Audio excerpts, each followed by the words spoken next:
Shalom, shalom, shalom. Bienvenue à l'émission Parole de vie. Bien-aimés, ce matin, le Seigneur a voulu que nous puissions parler d'un thème très intéressant qui s'intitule l'obéissance à Dieu. L'obéissance à Dieu. Nous devons savoir, bien-aimés, que l'obéissance à Dieu intervient dans tous les aspects de notre vie, que ce soit dans le foyer, que ce soit au travail, que ce soit aux études, dans les finances, dans les différents choix que nous faisons. Cette obéissance fait donc partie intégrante de notre quotidien.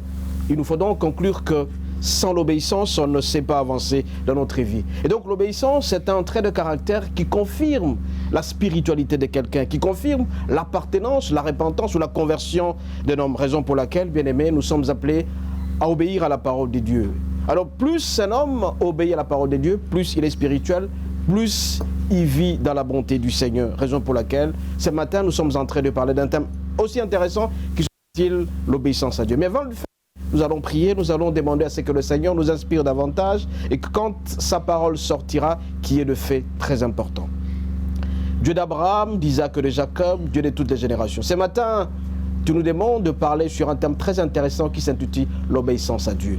Mais seuls nous sommes incapables. C'est avec toi seulement, la présence du Saint-Esprit et ton onction qui fera en sorte que cette parole, quand elle sortira, qu'elle puisse avoir des effets positifs. Et que toutes celles et tous ceux qui écouteront cette parole puissent être attentifs, qu'ils puissent être convertis et qu'ils apprennent que tu es Dieu. Et quand il va vivre le fruit de l'obéissance, c'est qu'il sache tout simplement que l'obéissance coûte cher, mais l'obéissance paye bien.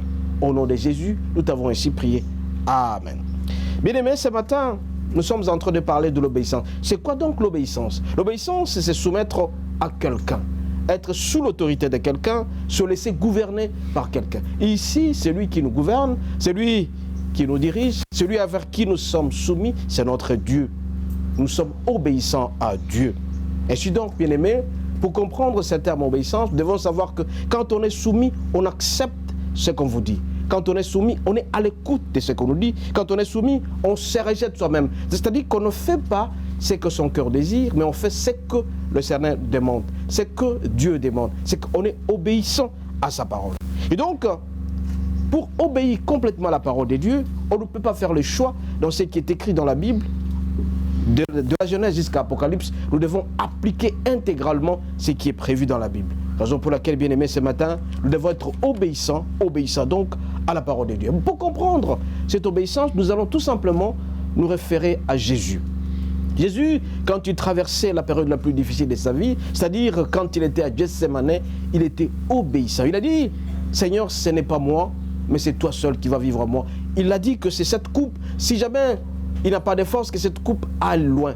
Mais puisqu'il a confiance en Dieu, il a dit, par sa volonté, il sera soumis, il va accepter ce que le Seigneur lui a proposé, c'est-à-dire supporter transporter le péché qu'il a pu prendre à travers sa croix pour nous libérer, pour nous sauver. Je tiens à rappeler ici que nous avons deux périodes. Dans la Bible, nous avons l'Ancien Testament qui avait des lois, et le Nouveau Testament au niveau de la grâce. Cette grâce qui est issue de Jésus-Christ qui nous a libérés complètement du péché. Raison pour laquelle notre inspiration est sur l'obéissance, c'est Jésus. Jésus reste notre modèle. Notre modèle à 100% pour regarder ce qu'on sera obéissant. Je vous ai dit à l'écoute, bien-aimés, l'obéissance c'est rester à l'écoute de la parole de Dieu. C'est accepter ce que dit le Seigneur. Et Jésus, à Gethsémani, il a accepté ce que le Seigneur lui a dit, qu'il devait transporter la croix pour nous, pour que nous puissions être libérés. Nous aussi, bien-aimés, à travers la parole de Dieu, ne faisons jamais de tri, ne faisons jamais ce qu'il faut savoir choisir à travers la Bible. Nous devons appliquer intégralement cet écrit de Genèse jusqu'à Apocalypse, sans pour autant choisir que ceci me plaît, l'autre partie ne me plaît pas. Tout dans la Bible est positif pour nous. Nous sommes donc appelés à respecter ce que dit la Bible. Ainsi donc, à travers Jésus, nous avons sorti cet élément important à travers l'obéissance à la parole de Dieu. Alors, pour obéir à la parole de Dieu, la première des choses, nous allons nous poser la question, qu'est-ce que nous cherchons dans la Bible?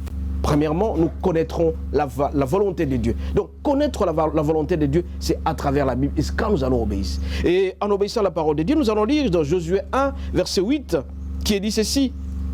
La volonté du Seigneur, c'est-à-dire que la parole de Dieu ne nous sépare jamais de lui. Dans la parole de Dieu, c'est cette parole, nous allons la méditer nuit et jour. C'est alors que nous allons réussir dans nos projets. Bien-aimés, nous sommes appelés à respecter la parole. Et si vous lisez dans 1 Samuel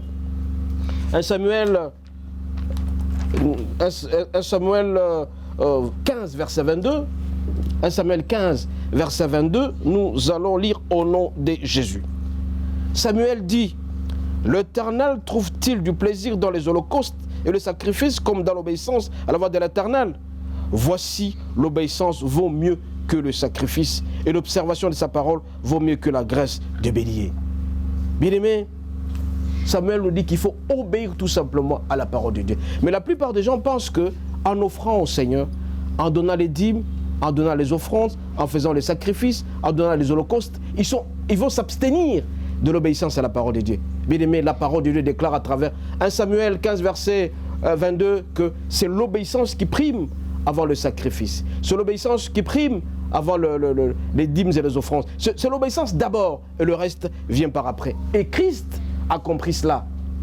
Christ a dit, je me donne corps et âme au Seigneur. Je respecte, j'obéis à la parole de Dieu. J'obéis à ce que le Seigneur m'a demandé de faire.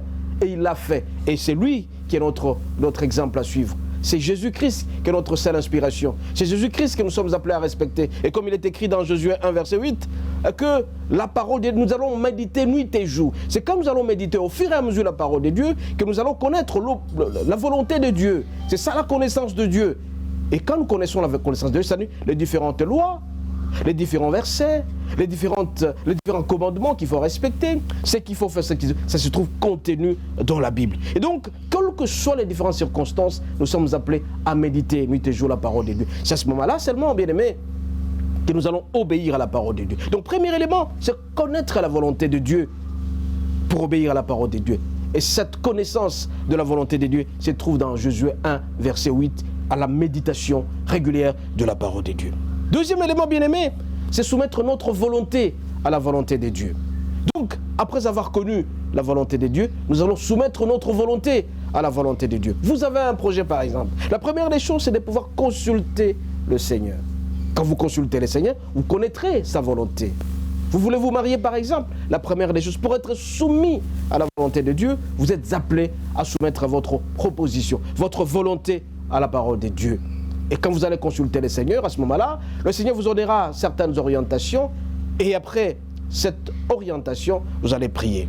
Bien-aimé, comme il est écrit dans Jean 5, verset 30, c'est notre volonté que nous allons soumettre à la volonté de Dieu. C'est à ce moment-là seulement que nous connaîtrons la volonté de Dieu. Et là, on sera obéissant. Et donc, le premier élément, connaître la volonté de Dieu. Cette connaissance de la volonté de Dieu se trouve dans la Bible, en méditant nuit et jour la parole de Dieu. Et deuxième élément, c'est soumettre notre volonté. Seuls nous sommes incapables. Je vous ai dit que l'obéissance, ce n'est pas centré sur soi-même.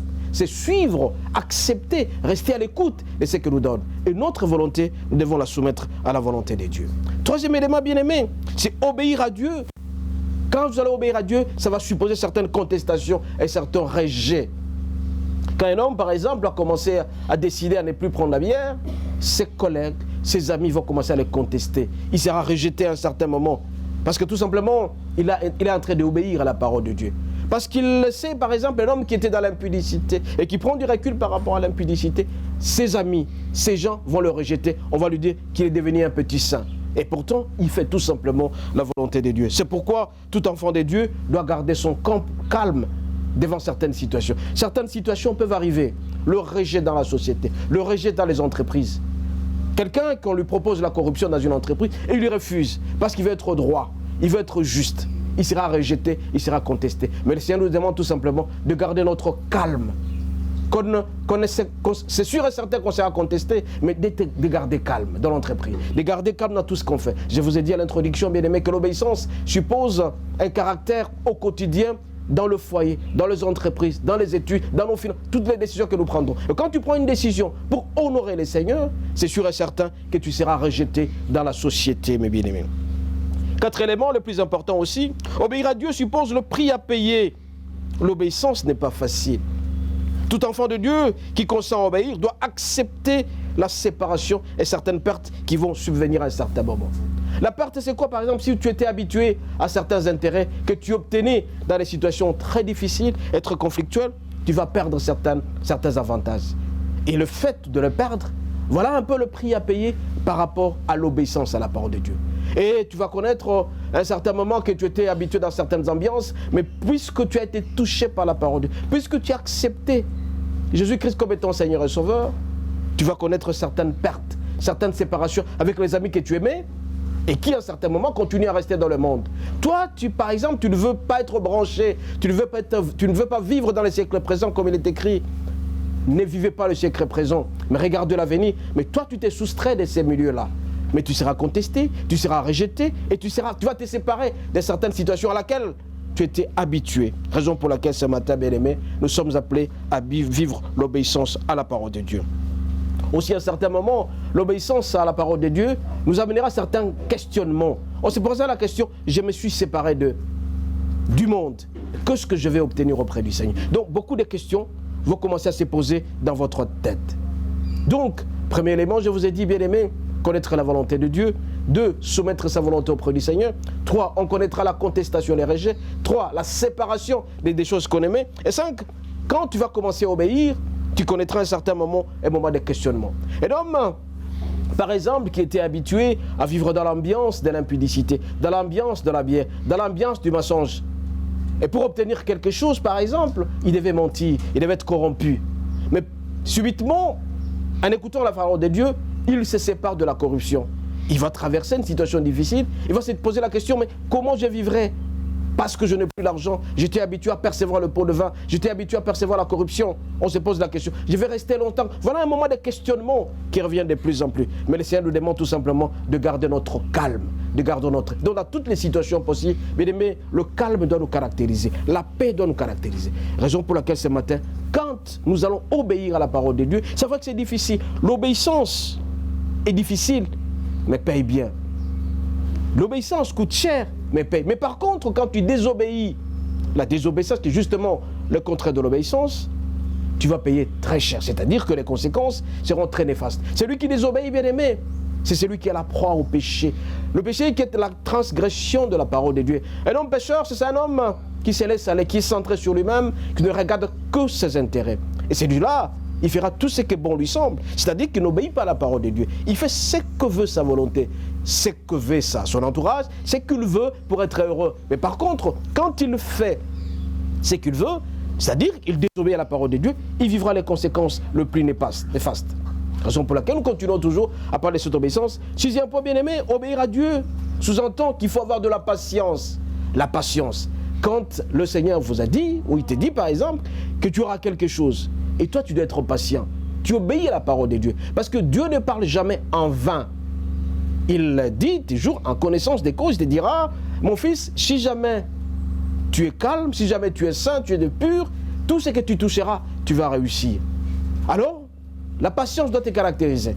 On doit être patient, comme il est écrit dans Romains 15, verset 4. Donc nous devons garder notre foi. Notre foi se trouve dans Hébreux 11, verset 1. La foi, c'est une ferme assurance, une démonstration des choses qu'on espère. Et c'est là que l'homme peut vivre le surnaturel. C'est là que l'homme peut vivre le miracle. Le surnaturel, c'est quoi, bien aimé? C'est quelque chose qui vous dépasse. Quelque chose que Dieu interviendra dans votre vie, dans tous les domaines de votre vie. Vous allez regarder, il y a certains hommes qui ont vécu dans l'obéissance à la parole de Dieu. Vous prenez Abraham, vous prenez Moïse, prenez Joseph. Prenons un titre illustratif, Joseph. Joseph a quitté Canaan vers l'Égypte, il a été vendu par ses frères parce qu'il a rêvé, il a juste présenté à ses frères qu'il a rêvé qu'ils étaient en train de se prosterner devant lui. Mais ses frères n'ont pas accepté. Ils l'ont vendu jusqu'en Égypte et à telle enseigne qu'il a fait au moins 2 ans et demi en prison. Il a fait 730 jours en prison. C'est après les 730 jours en prison, qu'il a été béni, qu'il est devenu le chef du gouvernement de l'Égypte. Voilà un peu la patience. Parce qu'il a obéi à la parole de Dieu. Il a même accepté à ce que la femme de Potiphar ne le touche pas. Il a fui la femme de Potiphar, raison pour laquelle il s'est retrouvé en prison. Et donc, au fur et à mesure que tu obéis à la parole de Dieu, au fur et à mesure que cette patience pourra payer.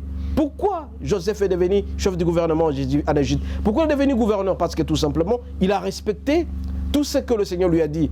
Il a dit qu'il ne fallait pas toucher à la femme d'autrui. Il a dit qu'il faut respecter, il faut prier. Et quand il priait régulièrement, il a été patient. Parce que cette patience était liée à la foi.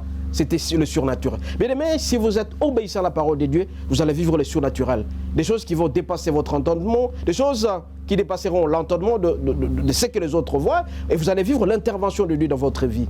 Pourquoi les gens ne vivent pas l'intervention dans leur vie, parce que tout simplement, ils n'ont pas la foi. Je vous ai dit hier, bien-aimés, que la foi doit être agissante, la foi doit être active, la foi doit être dynamique. Et pour vivre ces miracles, pour vivre l'intervention de Dieu dans notre vie, nous devons avoir certaines choses à réaliser. Et là, je profite pour vous dire que 2 éléments sont très importants pour vivre l'intervention de Dieu. 2 éléments sont très importants pour vivre le miracle de Dieu. D'abord, 1, vous devez avoir l'esprit de la perception de votre miracle. Quand vous percevez votre miracle, vous rêvez déjà. Vous commencez à vivre effectivement ce que vous pensez et vous verrez que ça va se réaliser. C'est-à-dire que vous avez un projet d'étude, vous vous dites que je serai tel et ça va se réaliser. Et c'est tout ça dans la patience. Regardez Joseph. Joseph, quand il a quitté Canaan vers l'Égypte, il a pensé un jour que les gens devaient se prosterner devant. Donc il avait ces rêves-là. Ces rêves s'est réalisé effectivement parce qu'à la fin de son règne, pendant son règne, ses frères et sœurs sont venus s'incliner devant lui, ils se sont prosternés. Donc, premier élément pour vivre le miracle de Dieu, c'est la loi de la perception. Deuxième élément, c'est mettre en application ce que tu penses être réalisé. Ce sont les 2 éléments très importants qui se trouvent dans l'obéissance de la parole de Dieu à travers l'obéissance. Bien-aimés, le Seigneur est très merveilleux et il veut que nous puissions être patients. Et quand nous serons patients, c'est-à-dire que ça sera l'un des fruits de l'obéissance à la parole de Dieu. Bien-aimés, l'obéissance coûte cher, mais ça paye très bien. Mais par contre, la désobéissance coûte moins cher, mais ça peut nous créer des ennuis très sérieux. Bien aimé, l'obéissance implique la séparation du péché. Tout le monde qui commet le péché, il va vivre ce qu'on appelle le salaire du péché, c'est la mort. Comme il est écrit dans Ézéchiel aussi, que c'est l'âme qui pêche, c'est cette âme seule qui paiera les conséquences.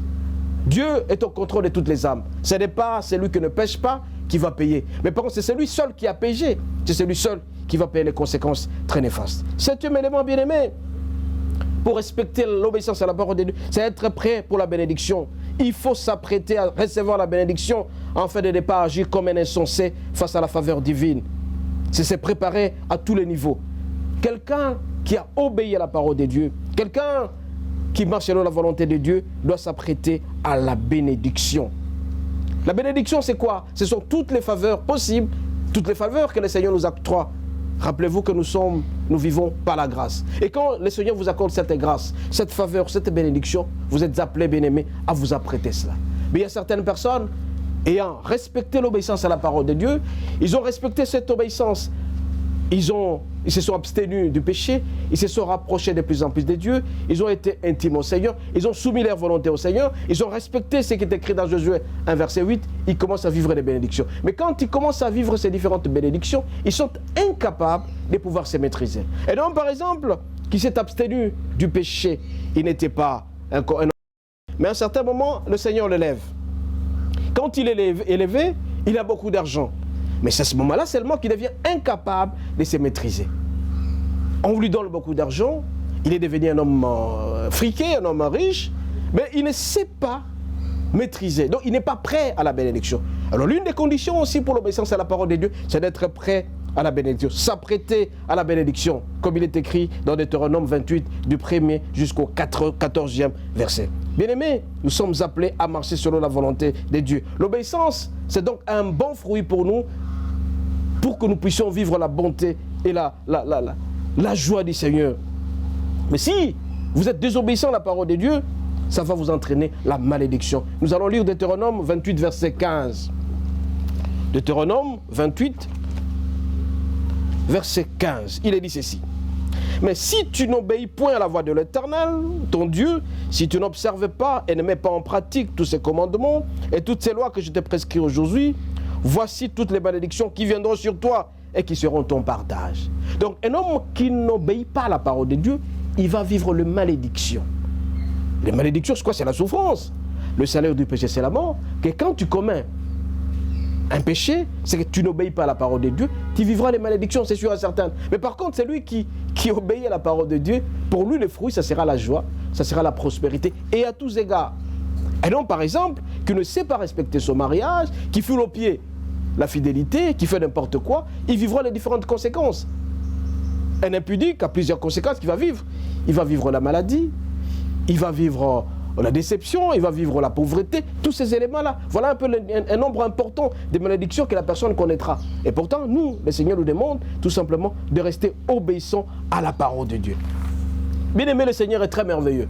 Et pour réussir ces paris, pour réussir l'obéissance à la parole de Dieu, nous sommes appelés à vivre l'intimité avec Dieu.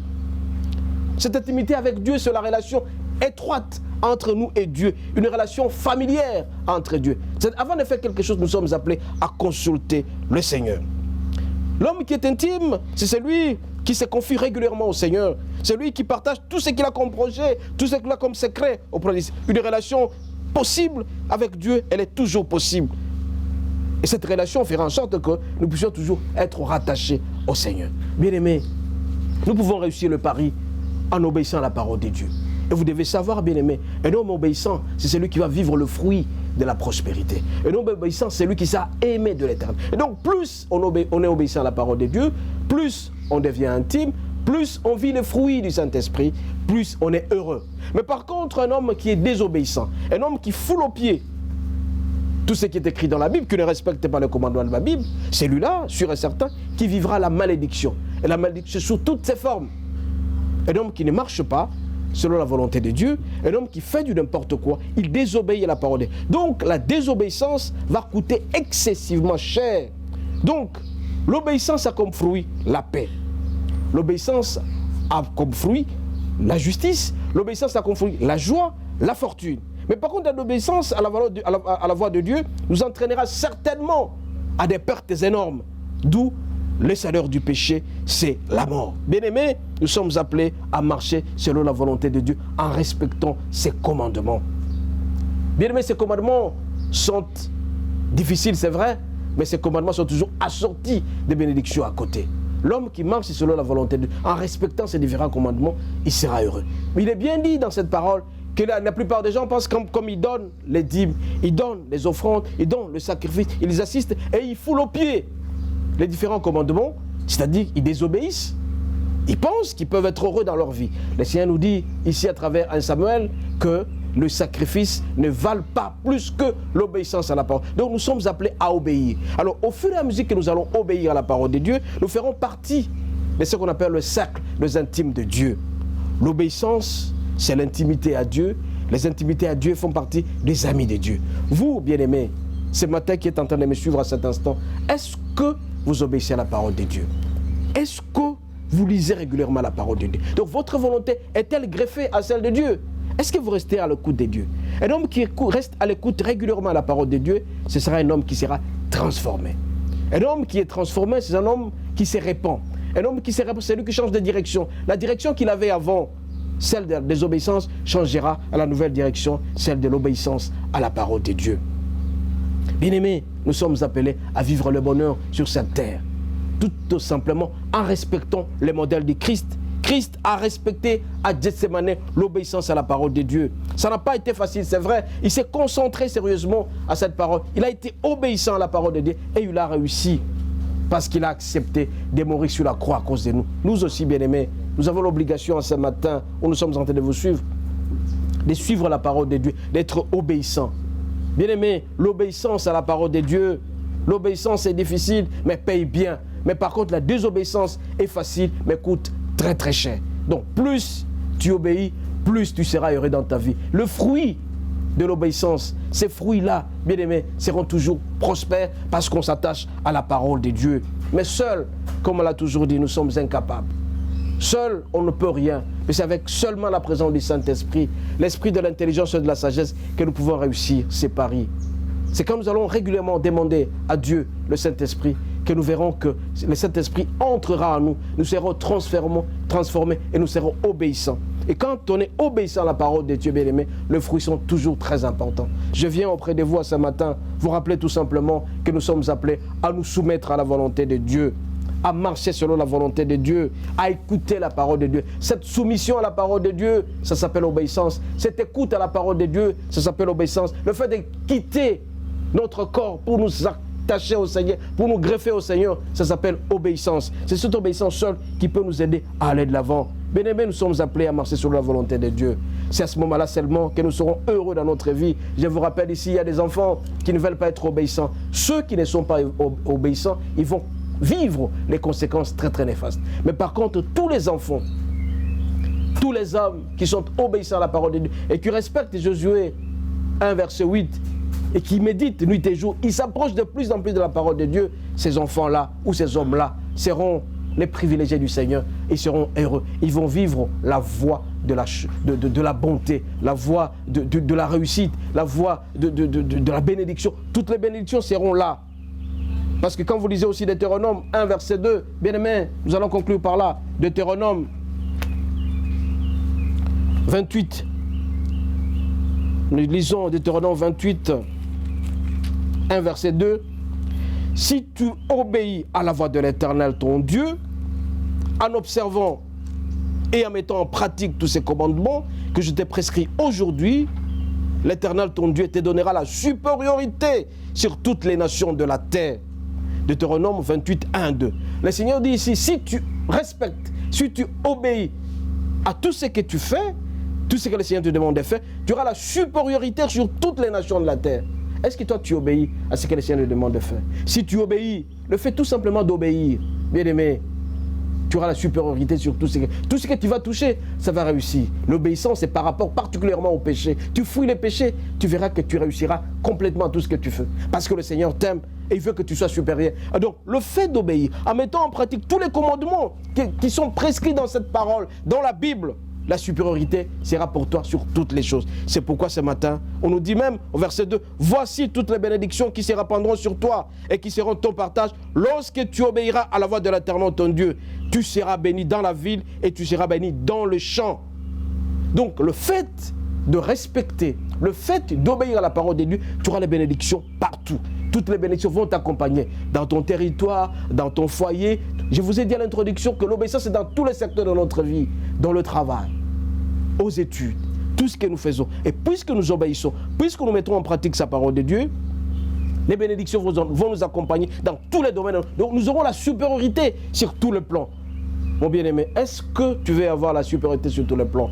Apprends à obéir à la parole de Dieu. Est-ce que tu veux réussir ton pari? Apprends à respecter. Apprends à marcher sur la volonté de Dieu. Apprends surtout à obéir à la parole de Dieu. Plus tu vas obéir, tu auras la supériorité. Tu auras toutes les bénédictions à travers le territoire. Partout tu passeras. La bénédiction dans ton village, la bénédiction dans ta ville, dans ton domaine, tout ce que tu fais, tu vas réussir parce que tout simplement, tu t'es attaché au Seigneur. C'est pourquoi ce matin, bien-aimé, avant de conclure, je vais tout simplement vous demander d'avoir une pensée sur l'obéissance à la parole de Dieu. Quand vous avez une pensée sur le fait de respecter la parole de Dieu, d'être obéissant, de rester à l'écoute, de sortir de soi-même, de mettre ses projets entre les mains du Seigneur, connaître la volonté de Dieu dans toutes les circonstances, on va réussir complètement le pari. Nous allons prier. Excellent Père, de grâce et de gloire, tu nous as appris ce matin que l'obéissance implique l'écoute de ta parole, te soumettre à ta parole, connaître ta volonté.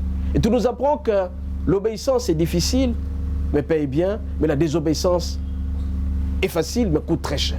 Nous voulons être heureux dans notre vie, et cela, on ne peut être heureux tout simplement en obéissant à ta parole.